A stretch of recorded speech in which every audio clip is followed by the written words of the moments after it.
இதுதான் வந்து பாத்தீங்கன்னா Ducati V4S. ஸோ இந்த பைக் இன்னைக்கு நம்ம கிட்ட இருக்கு. ப்ரோ நல்லா இருக்கீங்களா? நல்லா இருக்கேன் ப்ரோ. ஸோ உங்க பேர் சொல்லுங்க ப்ரோ. என் பேர் வெங்கடேஷ். Okay bro. கோயம்புத்தூர் தான். Purely track machine. Okay bro. ரோட்ல ஓட்டுனாலே ரொம்ப எக்ஸ்பீரியன்ஸ் வேணும். 10R RR கம்பேர் பண்ணும்போது இது actually V4 engine. Okay bro. அதனால ரொம்பவே வந்து வாப்லிங்கா தான் இருக்கும் வண்டி. ஸ்டார்ட் பண்ணீங்கனாலே ரொம்ப ரேஷா தான் இருக்கும். அது நீங்க அந்த கராமுரா அப்படிங்கிற மாதிரி. That's the V4 engine. ஆமா, அதுதான் V4 இன்ஜின். எக்ஸாஸ்ட் அதெல்லாம் மாத்தினீங்கன்னா இட்ஸ் அப்சல்யூட் பீஸ்ட். ஓகே அதெல்லாம் ஓட்டினீங்க அப்படின்னா எந்த வண்டி அடிச்சுக்கவே முடியாது. ஆன் ரோட் காஸ்ட் எவ்வளவு வருது ப்ரோ? இப்போ ஆக்சுவலி இது ஃபேஸ் லிஃப்ட் ஆயிருக்கு. Okay bro. ஃபேஸ் லிஃப்ட் ஆனா ஆல்மோஸ்ட் இது என்ன மாடல் ப்ரோ? 2018 மாடல். இதோட ஆன் ரோட் காஸ்ட் எவ்வளவு சொன்னீங்க ப்ரோ? 38 வந்தது. 38.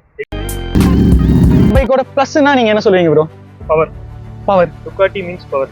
இதோட பவர் டார்க் எவ்வளவு bro? 123.6 torque, 225 bhp. 225 bhp.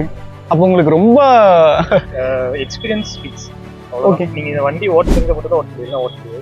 Okay bro. ஏன்னா ரொம்ப அவ்வளவு பவரா இருக்கு. இன்லைன் 4க்கு இதுக்குமே வந்து ரொம்ப பவர் டிஃபரன்ஸ் இருக்கும்.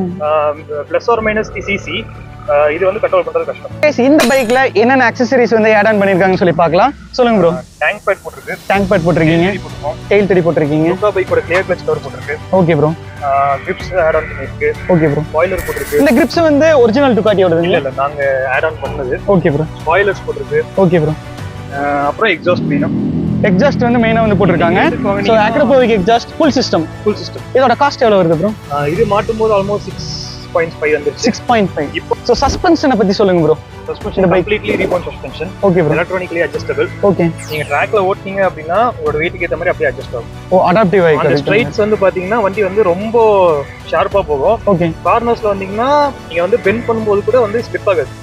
ஓகே. ட்ராக்ஷன் கண்ட்ரோல் வந்து அவ்வளோ நல்லா இருக்கும். நிறைய பேர் இந்த பைக்கை பத்தி கேட்டிருந்தீங்க. ஸோ அவங்களுக்கு எல்லாம் வந்து டவுட் கிளியர் ஆயிருக்குன்னு சொல்லி நம்புறேன். ஸோ இது மாதிரி வீடியோஸ் பார்க்கறதுக்கு நம்மளோட பேஜை மறக்காம ஃபாலோ பண்ணிங்க, நம்மளோட பேஜை மறக்காம சப்ஸ்கிரைப் பண்ணிக்கங்க.